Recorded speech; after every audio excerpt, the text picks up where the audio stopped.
Well, this probably won't come as news to you, but I'm going to tell you and give you a couple of examples of the completely different world that you are growing up in than the world that I grew up in. And for one, I am most surprised and actually pretty happy, since I'm the guilty one tonight and not. You have 4 young people there, and not one of you have reached for your phone as yet. You know what you can tell an old person? An old person has to write the number of the phone on the back of it so that they know, they can remember what the phone number is. But one of the things that I don't have a choice, because it's what I do, I am awash in, but I know that young people also are dealing with this. Talk a little bit, if you would, about the whole idea of the social media that we are just up to our necks in, and the idea that we are always constantly plugged in. Iman, do you find that you're sometimes overwhelmed by the idea of all the media that is available to you now? Yeah, I but think. Then again, I suppose I should say, have you ever known anything else? Has it always been that way? Yeah, for most of my life, yes. I think it is just as advantageous as it is harmful, I guess. I think we can obtain a lot of information off the websites and all that. And I think social media is also very good DelcoTimes.com, right? Yeah, best website ever. There you go. But take all the time you need. But websites like Facebook or Twitter, they're good for connecting with each other, connecting with people who are halfway across the world. I talk to my friends and family who are in Egypt off Facebook and the email and all that. But I think it also, sometimes we overspend our time on it, and sometimes we do harm people by spending too much time on it, Megan, and maybe ourselves too. Megan, what do you think? How do you regulate your use of social media, and how do you equate that time? I agree. I think it has its pros and cons, and it can definitely become sort of an addiction. You spend so much time on it, and you feel like you have to be on it eventually. Tell me about it. But I think, especially being in high school, you have to exercise self-control, so you know when to get off and when to do a homework and stuff. So.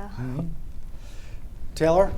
I think that it's good and bad. I think it's good because you do stay connected even after you graduate high school or you live far away from somebody, a family member. It's great.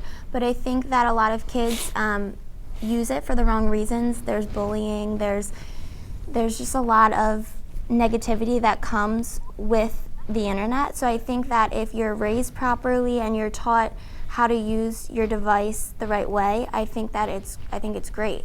But if you use it for the wrong reasons, then it's harmful. That's a great answer. Dave, what do you? How much time are you spending on social media these days? Actually, I don't spend all that much time on social media, but I feel that that our generation's obsessed with the notion of instant gratification, that they're just thinking that I want answers and I want them right now. And that's a very good way social media is a great way to get that, and it's a great way to get a lot of information. But it's great for connecting with family and friends and everything, but I feel like it has its downfalls because it can distract you from your work and everything. And it can also be used for not the right reasons. Dave, I'll reverse the order and I'll start with you and I'll work my way back this way for this thing. See, if you ever have, you might not because you said you don't use that much, but I know one of the problems that I have, believe it or not, and it is becoming increasingly more and more difficult to do, is that one thing that I would really like every day is I'm not asking for that much, maybe a half hour, 45 minutes. I'd like to take this thing and throw it somewhere and just get away from everything. And that is very, very difficult to do. Do you find kids nowadays that, this idea that we have to be plugged in 24 hours a day? Yes, I feel that a lot of the teenagers now feel like that, or a lot of teenagers in my high school, they're involved in a lot, so they're always moving. They're always going from one activity to the next, and that's a great way to stay connected to the groups that you're in, to the people that you're friends with. And I feel like our generation is always going, always moving, and we never have a time to really step back and really look and say, wow, I actually did a really good job here, and that we're just always moving, and we never really have time to relax. Taylor, what do you think about that? I think that kids are very addicted to their phones. Just not kids. No, there are. I think everybody, even adults that have cell phones, do tend to grow an addiction. I don't think it's healthy. I think every day people should put their phones down for at least 20 minutes to an hour. You want to be my boss? That sounds good.